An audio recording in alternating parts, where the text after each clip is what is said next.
Hello everyone, welcome to psy generation. आज हम लोग frustration and conflicts of motives को डिस्कस कर रहे हैं। Today we are discussing about the frustration and conflicts of motives. इसके पहले भी मैंने मोटिवेशन की सारी थ्योरीज को डिस्कस किया है। अगर आप उन वीडियोस को नहीं देखे हैं तो मैंने एक प्लेलिस्ट बना के रखी है जिसका नाम है थ्योरीज ऑफ मोटिवेशन। सो आप उस चेकलिस्ट को चेकआउट करना मत भूलिएगा। इसके साथ ही साथ अगर आप चैनल पर नए हैं तो चैनल को लाइक शेयर और सब्सक्राइब करना मत भूलिएगा और वो जो बेल आइकन है उसको भी प्रेस करना मत भूलिएगा। चलिए अब शुरू करते हैं। फ्रस्ट्रेशन क्या होता है? फ्रस्ट्रेशन ऐसा वर्ड है जो कि अनफेमिलियर नहीं है, जिसको आप अपने डे टू डे लाइफ में आसानी से सुने होंगे या खुद भी आप दूसरे पर्सन से कहे होंगे कि today I am feeling very much frustrated. आज मैं बहुत ज्यादा फ्रस्ट्रेटेड फील कर रही हूँ। फिर आपने किसी से कहा होगा कि तुम बहुत फ्रस्ट्रेटेड साउंड कर रहे हो, today you are sounding very much frustrated. ये क्योंकि फ्रस्ट्रेशन बहुत ऐसा अनफेमिलियर शब्द नहीं है, इसको हम अपने डे टू डे लाइफ में आसानी से सुन सकते हैं। आज इसी फ्रस्ट्रेशन के बारे में हम लोग डिस्कस करेंगे। ये फ्रस्ट्रेशन होता क्या है और ये कैसे क्रिएट होता है और इससे कैसे दूर रहा जा सकता है। तो वीडियो को शुरू करते हैं। Let's get start. Frustration and conflicts of motives, ये दोनों ही बहुत इंपॉर्टेंट कॉन्सेप्ट है और बहुत ब्रॉड कॉन्सेप्ट है। जैसा कि हम लोगों ने मोटिवेशन की थ्योरीज को डिस्कस किया है, मोटिवेशन में क्या होता है, एक गोल डायरेक्टेड बिहेवियर होता है, एक गोल होता है जिसको अचीव करने के लिए पर्सन मोटिवेटेड होता है। और ओवरऑल आप ये कह सकते हैं कि मोटिवेशन में एक गोल होता है, एक गोल डिसाइडेड होता है और पर्सन उसी को अचीव करने के लिए अपना पूरी कोशिश करता है, अपना पूरा प्रयास करता है। तो फ्रस्ट्रेशन, अब बात करते हैं फ्रस्ट्रेशन इसमें कहाँ आता है। जब पर्सन किसी गोल को अचीव करने के लिए मोटिवेटेड होता है और वो जब गोल डायरेक्टेड बिहेवियर करता है, तो जब उसके ये जो उसका गोल और उसके बिहेवियर में कहीं सडनली कोई ब्लॉकेज आता है, कोई परेशानी आती है, तो एक खास तरह का बिहेवियर, एक खास तरह का मेंटल स्टेट क्रिएट होता है, उसे ही फ्रस्ट्रेशन कहा जाता है। इसको फिर से समझिए।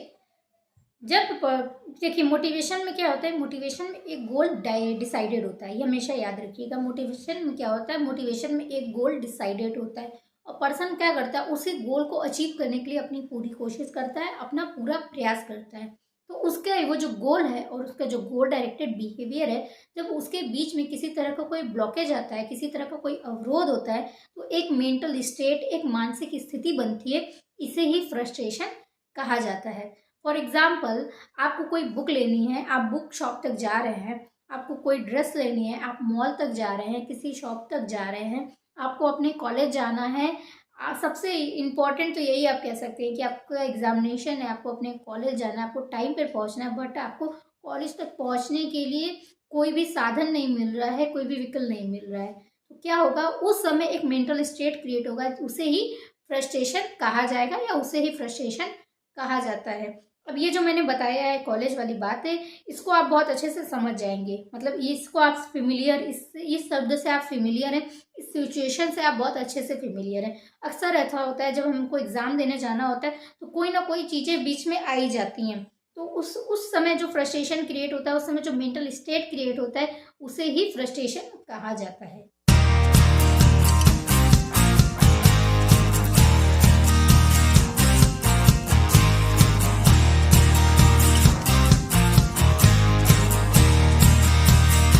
मैंने ये जो बताया फ्रस्ट्रेशन, इसकी एक खासियत है, ये फ्रस्ट्रेशन कभी अकेले नहीं आता है, ये अपने साथ फियर, डिप्रेशन, एंजाइटी और एंगर को साथ में लेके आता है। मतलब कि फ्रस्ट्रेशन के साथ ये सब गिफ्टेड है, ये सब इसके साथ फ्री है, एक के साथ एक फ्री। तो फ्रस्ट्रेशन एक मेंटल स्टेट होता है जो कि अपने साथ अकेले नहीं आता, मतलब फ्रस्ट्रेशन अकेले नहीं आता है, उसके साथ डिप्रेशन, एंजाइटी, फियर और एंगर को साथ में लेके आता है। इसका रीज़न क्या है और ये क्या है, इसको मैं अब डिटेल में आपको समझाऊंगी, तो वीडियो को पूरा देखिएगा। मैंने आपको शुरुआत में एक एग्जांपल दिया, वो है कॉलेज जाने का। एग्जाम टाइम में आपको कॉलेज जाना है, आपको टाइम पे एग्जाम में पहुंचना है, बट क्या है, कोई साधन नहीं मिल रहा है। सपोज दैट आपने अपने फ्रेंड से बोल रखा था कि मुझे साथ में लेके चलना, बट उसको ध्यान नहीं आया और वो चला गया।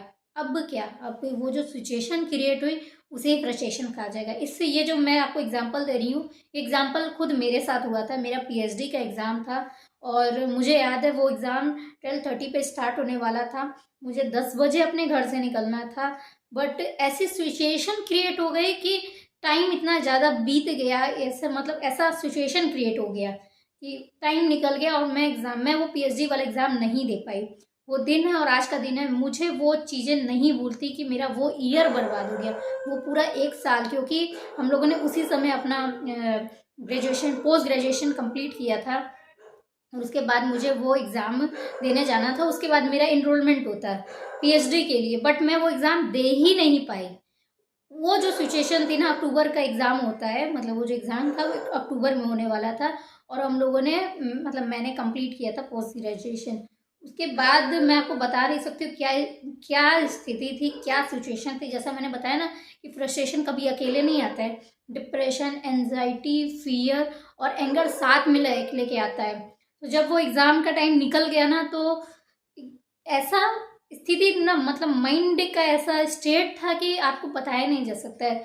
खुद को कंट्रोल करना ही इम्पॉसिबल हो गया था, मतलब खुद पे कंट्रोल ही नहीं था। ये आपको मैं जब बता रही हूँ तब मेरी ऐसी सिचुएशन है कि मैं आपको एक्सप्लेन नहीं कर सकती हूँ। तो यही होता है फ्रस्ट्रेशन, वो जो मेंटल स्टेट क्रिएट होता है वही होता है फ्रस्ट्रेशन।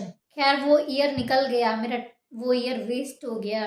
पोस्ट ग्रेजुएशन के बाद वो पीएचडी का जो एग्जामिनेशन देना था वो ईयर वेस्ट हो गया। नेक्स्ट ईयर फिर से ट्राई किया, सोचो पूरा 1 ईयर वेट करना होता, अक्टूबर तक वेट करना होता। But where there is a will there is a way. कोशिश करने के वालों की कभी हार नहीं होती। ये जो मंत्र है ना, इसको मैंने ऐसा पकड़ के रखा है, ऐसा पकड़ के रखा है, ऐसा पकड़ के रखा ना कि वो दिन और आज का दिन है। मतलब क्या ही एक्सप्लेन करूँ। खैर बस बताया ना कि where there is a will there is a way. कोशिश करने वालों की कभी हार नहीं होती। तो ये आप मान के चलिए, अगर आपको नेट क्वालिफाई करना है, आपको पीएचडी में एडमिशन लेना है, या आपको कोई भी ऐसा गोल है जो आपने अपने लाइफ में डिसाइड करके रखा है, तो आपको ज़रूर मिलेगा। ये हमेशा याद रखिएगा, क्योंकि कोशिश करना होता है, कोशिश करने वालों की कभी हार नहीं होती। तो इस बात को भूलिएगा नहीं, और इस जो मैंने बताया इसको भी मत भूलिएगा। चलिए वीडियो को आगे बढ़ाते हैं। मैं तो यहीं फ्रस्ट्रेशन वाले टॉपिक में स्टार्टिंग में ही अटक गई। तो फ्रस्ट्रेशन क्या होता है, वो कॉन्फ्लिक्ट्स के बीच, मतलब कि जो गोल और गोल डायरेक्टेड बिहेवियर है उसके बीच में एक ब्लॉकेज जब क्रिएट होता है, तो एक स्पेशल मेंटल स्टेट क्रिएट होता है। इसे ही फ्रस्ट्रेशन कहा जाता है। और फ्रस्ट्रेशन के साथ हमेशा मैंने बताया क्या क्या आता है, वो हमेशा गिफ्टेड रहता है। फ्रस्ट्रेशन के कई कारण होते हैं, जैसे कि इन्वायरमेंटल फैक्टर, पर्सनल फैक्टर और conflicts of motives. Conflicts of motives भी फ्रस्ट्रेशन के कारणों में ही आता है। कॉन्फ्लिक्ट्स ऑफ मोटिव्स अलग कोई सेपरेट टॉपिक नहीं है, ये भी फ्रस्ट्रेशन के कारणों में ही आता है। मतलब कि इनके कारण भी, ये जो कॉन्फ्लिक्ट्स ऑफ मोटिव्स है इसके कारण भी फ्रस्ट्रेशन क्रिएट होता है। अब देखिए इन्वायरमेंटल फैक्टर क्या होता है। इन्वायरमेंटल फैक्टर जैसे कि मैंने बताया स्टार्टिंग में ही, आपको एग्जामिनेशन में हॉल में जाना था बट आपको कोई व्हीकल नहीं मिला, कोई साधन नहीं मिला, तो क्या हो गया, इन्वायरमेंटल फैक्टर हो गया। पर्सनल फैक्टर क्या हो गया, जैसे कि आप अपने किसी कारण से उस वो जो गोल था वहाँ तो उसको अचीव नहीं कर पाए, आप अपने किसी पर्सनल कारण से एग्जामिनेशन हॉल तक नहीं पहुँच पाए, या फिर पर्सनल रीजन हो गया, मतलब पर्सनल फैक्टर हो गया। बट कॉन्फ्लिक्ट्स ऑफ मोटिव्स क्या है, इससे थोड़ा सा अलग है, जिसको मैं कि डिटेल में डिस्कस करूँगी। सबसे पहले डिस्कस करते हैं इन्वायरमेंटल फैक्टर्स के बारे में। इन्वायरमेंटल फैक्टर्स क्या होते हैं, इन्वायरमेंट के कारण जो कि ऑप्टिकल क्रिएट होते हैं उसे ही इन्वायरमेंटल फैक्टर कहते हैं। जैसे कि आप कोई मार्केट जा रहे हैं, आपको बुक खरीदे, किसी कारण से आपके पास पैसे कम हो गए, तो ये भी क्या हो गया, इन्वायरमेंटल फैक्टर हो गया। आपको नींद आ रही है, और नींद आ रही है बट इतना तेज नॉइस है अगल बगल चारों तरफ, तो आप सो नहीं पा रहे, उसके कारण जो फ्रस्ट्रेशन होता है, ये सब क्या हो गया, इन्वायरमेंटल फैक्टर हो गया। एट द सेम टाइम आपको घर के अंदर जाना है बट चाबी मिल नहीं रही है।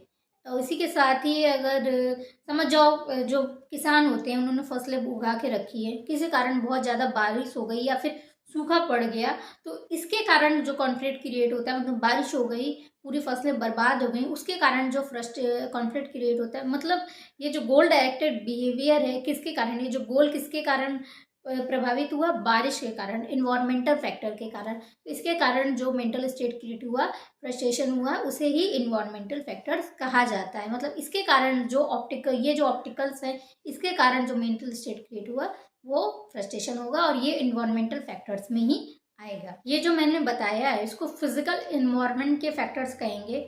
इसके साथ ही साथ कुछ सोशल इन्वायरमेंट के फैक्टर्स भी होते हैं। सोशल इन्वायरमेंट के फैक्टर्स क्या होते हैं, वो जो आपके रिश्तेदार हैं ना, जो आपको टोकते रहते हैं, तुझसे नेट नहीं होगा, तू क्यों अपना दिमाग लगा रहा है, तुझसे सी टेट नहीं होगा, तू क्यों अपना टाइम बर्बाद कर रहा है। आपकी मम्मी से आके आपकी शिकायत करते हैं ना, अरे आपकी लड़की तो दिन भर पढ़ती है बट कुछ हो तो रहा नहीं है। अरे उनको देखो, उनके बच्चे ने तो अच्छा खासा एग्जाम क्वालिफाई कर लिया, ये कर लिया, वो कर लिया। यही होता है इन क्या, पर्सनल इन्वायरमेंट फैक्टर, समझे।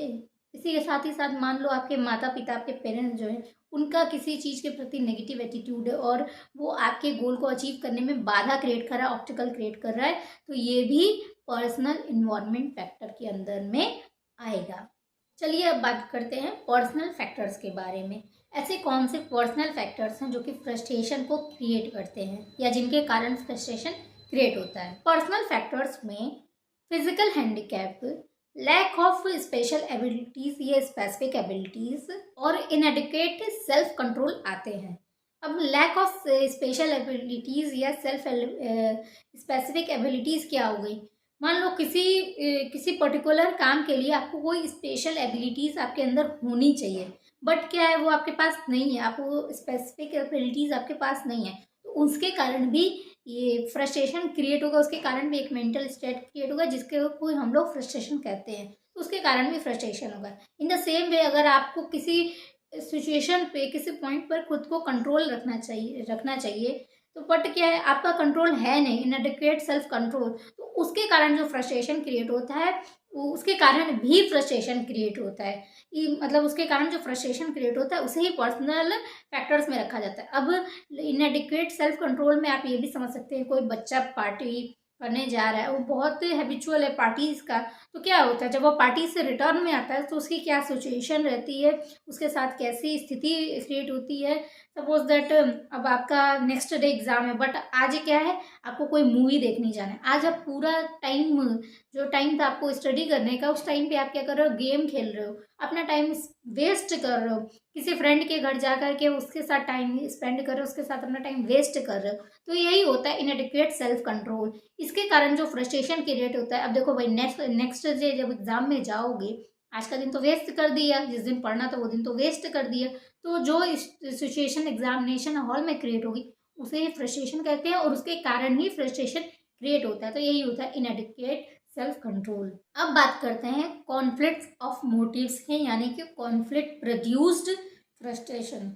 ऐसा फ्रस्ट्रेशन जो कि आपके मोटिव्स के बीच में कॉन्फ्लिक्ट होने से क्रिएट होता है या फिर कॉन्फ्लिक्ट प्रोड्यूस किया है। इसका मतलब यही है कि कॉन्फ्लिक्ट्स के कारण जो फ्रस्ट्रेशन प्रोड्यूस होता है उसको अब हम लोग जा रहे हैं डिस्कस करने। क्या डिस्कस करने? कॉन्फ्लिक्ट्स ऑफ मोटिव्स और कॉन्फ्लिक्ट प्रोड्यूस फ्रस्ट्रेशन। जब पर्सन चाहता है कि उसके दो मोटिव्स एक साथ ही सेटिस्फाइड हो जाए, उसके दो मोटिव्स एक साथ ही रिजॉल्व हो जाए, यानी कि वो जो दो मोटिव, जो दो गोल अचीव करना चाहता है, एक साथ ही दो गोल अचीव कर ले, बट क्या होता है वो सिर्फ और सिर्फ एक ही गोल अचीव कर पाता है, तो इसे ही कॉन्फ्लिक्ट्स ऑफ मोटिव्स कहा जाता है। यानी कि दो मोटिव्स के बीच में कॉन्फ्लिक्ट क्रिएट होना, इसे ही कॉन्फ्लिक्ट्स ऑफ मोटिव्स कहा जाता है और इसे कॉन्फ्लिक्ट प्रोड्यूस फ्रस्ट्रेशन भी कहा जाता है। सपोज दैट कोई पर्सन जो है जिसको बुक खरीदनी है, मतलब उसको कोई एक पर्टिकुलर बुक पढ़ना चाहता है, बट उस बुक को पढ़ने के लिए पैसा नहीं खर्च करना चाहता, मतलब उस बुक को खरीदने के लिए वो पैसा नहीं खर्च करना चाहता है, अपना मनी स्पेंड नहीं करना चाहता है।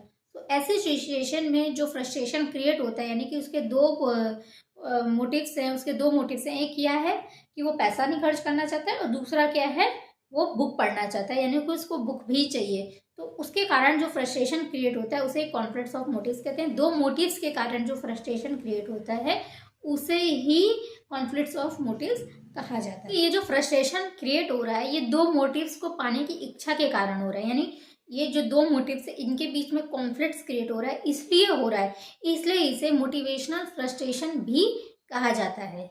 सो आप ये देख सकते हैं कि ये जो लास्ट वाला मैंने बताया कॉन्फ्लिक्ट्स ऑफ मोटिव्स, इसके कारण ही सबसे ज़्यादा फ्रस्ट्रेशन क्रिएट होता है। जब आपके सामने कई सारे मोटिव्स होते हैं और आप उनको सेटिस्फाइड करना चाहते हैं, एक ही टाइम पर एक ही पॉइंट पर सेटिस्फाइड करना चाहते हैं, तो सबसे ज़्यादा फ्रस्ट्रेशन उसी समय ही क्रिएट होता है।